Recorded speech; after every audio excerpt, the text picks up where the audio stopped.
we all know the golden rule of Confucius na wag mong gawin sa iba kung ano yung ayaw mong gawin sa'yo.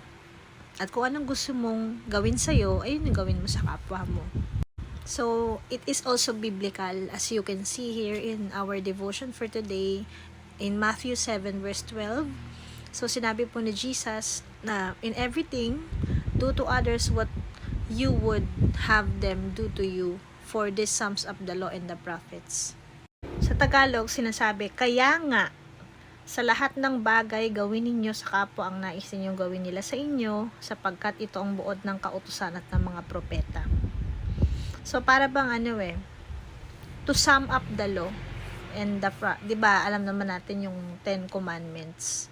So, sinimplify lang ni Jesus. Hindi naman niya ineradicate yung 10 commandments. Pero diba dun sa first 5 ng 10 commandments, yung ibigin mo ang Diyos na higit sa lahat, huwag kang sumamba sa ibang Diyos, ganyan. Tapos yung una doon is puro tungkol kay God. Then yung mga sumunod is about sa kapwa na, 'di ba? Huwag kang papatay, huwag kang makikiapid, huwag kang magnanais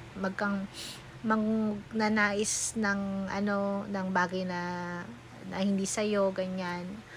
Don't covet. So the rest is about sa kapwa na natin. So, sinamarize lang ni Jesus, parang sinimplify niya na, kung mahal mo si Lord, mamahalin mo rin ang kapwa mo. Hindi mo magagawa yung mga bagay na yon, 'di ba? So, kung para bang, syempre, yan, kung ano yung gusto mo na, sa lahat daw ng pagkakataon, in everything, gawin mo daw sa kapwa mo, kung ano din yung gusto mong gawin sa'yo, 'di ba?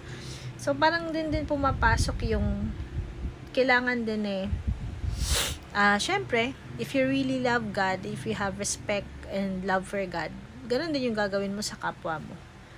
So, hindi lang kapag convenient, hindi lang kapag mabait ang tao sa atin, kundi sa lahat ng sitwasyon, we are called to love intentionally. Kasi ganun yung ginawa ni God sa atin. So, yan yung golden rule. Sinasabi ni Jesus na ang buong utos daw ng Diyos ay pwedeng, yan nga, para mang binuod na siya sa isang principle. Tratuhin mo ang iba ayon sa kung paano mong gustong tratuhin ka. It's not just about feelings lang, kundi yung obedience at Christ-like love for others. Minsan mahirap to, lalo na kung naagrabyado tayo, lalo na kung tayo nasaktan. But this verse reminds us na ang standard natin ay hindi ang tao, kundi si Jesus. So, ayan nga. How do we apply this verse? So, let us ask ourselves, kapag may taong mahirap mahalin, tatanungin ko ang sarili ko, kung ako ang nasa sitwasyon niya, paano ko gustong tratuhin? Pipiliin kong maging maunawain, mapagpatawad at mabuti kahit walang kapalit. Sa pamilya, sa asawa, sa anak, sa katrabaho, kahit sino. Iiral ba ang pag-ibig bago ang pride? Diba? So, yan. Minsan, ang pinaka, kasi, tayong mga Christian, we are known, we will be recognized by the way we love. Kasi, God is love, diba? And, pag na-display yung love sa kapwa natin, magmamanifest sa atin yung character ni God.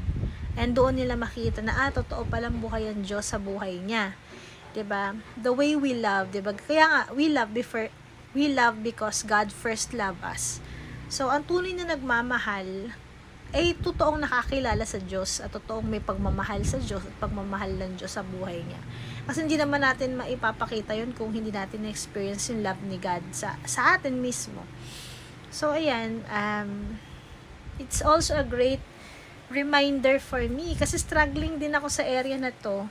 You know fully well na meron akong kapatid na special, and it really takes a lot of unconditional love, grace, compassion, and patience to handle him every day.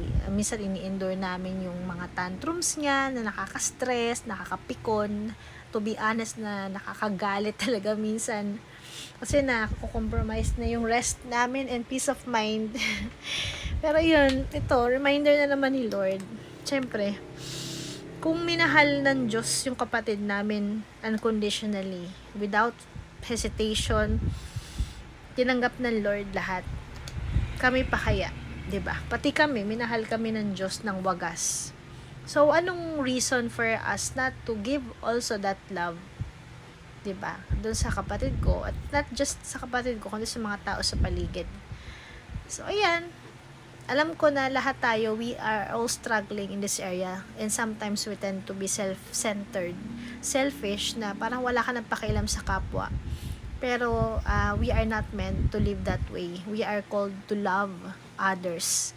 Kasi, di ba sabi nga ni Lord, doon, kung ano yung ginagawa mo sa kapwa mo, parang ginawa mo na rin sa Panginoon. Di ba? Kung nagpakita ka ng kabutihan, so, ganun din ginagawa mo kay Lord. Nagbumabalik lahat kay God. Kasi nire-represent tayo ni Lord, parang nire-represent, di ba, ang imahe ng Diyos nasa atin eh. So, yung mga anak niya, yung mga nilikha niya, parang nandun din yung presence ni God eh. Kaya kung ano yung ginagawa mo sa kapwa mo, parang ginagawa mo na rin sa Diyos. So, yun lang isipin natin. I pray na this